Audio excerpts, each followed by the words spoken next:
conclusion, while misogyny and internalized misogyny don't directly determine who you're going to be or who you should be, they can still affect how you see yourself.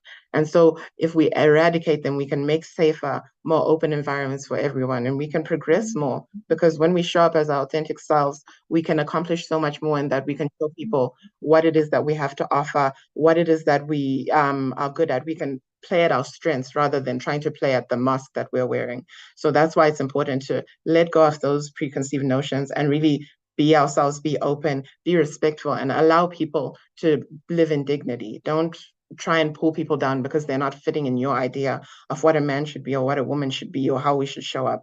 You show up as yourself and allow people to do the same is really the main point of this. And be respectful to others when they're showing up as their true authentic self, the same way you would want that respect from someone else.